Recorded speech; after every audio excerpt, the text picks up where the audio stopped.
I'd like to respond because Robert brought up apostolic succession and claims that these doctrines have been held, since the beginning of Jesus. Jesus proclaimed his message to the apostles, and they passed it on to early church fathers, and then all the way down the line. And it's been this consistent message throughout. But on very core doctrines, which Daniel and I would actually like to spend more time on what he called the 95%, which is actually monotheism. Unfortunately, we believe that Christians, Trinitarian Christians, are representing a veiled form of polytheism.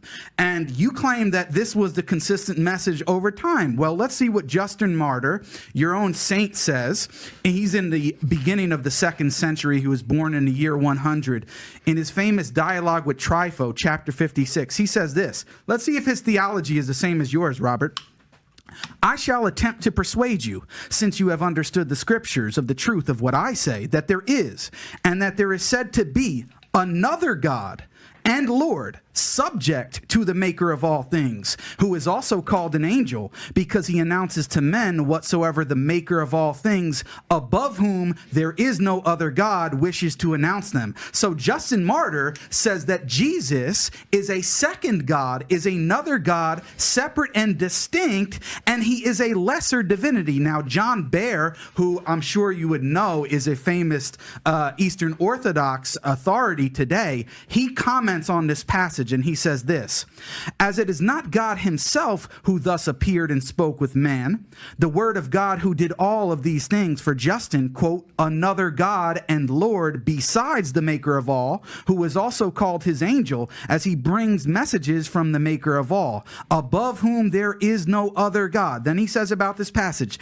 the divinity of Jesus Christ, another God, is no longer that of the Father himself, but subordinate to it a lesser divinity. Now, that's just one example. Justin Martyr, who you would consider a saint, you may even pray to, as the Eastern Orthodox pray to dead saints, but the reality is that your theology, according to you, on the Trinity is actually more correct than the person that you're praying to. And I can go through a whole more list on key doctrines, like the doctrine of the incarnation, the atonement, and the Trinity itself, that the early church authorities like Justin Martyr, Irenaeus, Tertullian, and on up until the 4th century never preached the doctrine of the Trinity, sir. So when you make the claim that your message has been consistent without, what we see in the very beginnings on the fundamental point of who God is, you did not have the same doctrine. It took to get to the 4th century, and that's why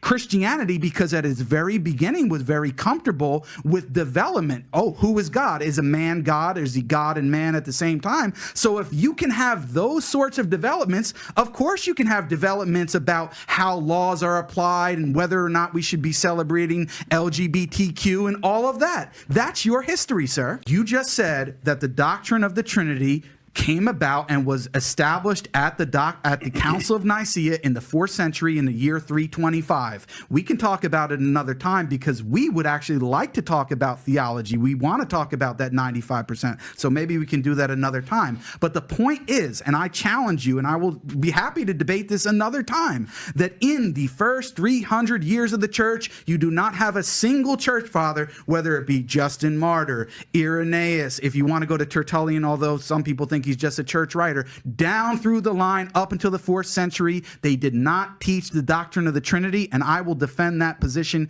anytime, any place. Okay, because sure, there were plenty of church fathers Give me one. who taught the Trinity. Ignatius of Antioch.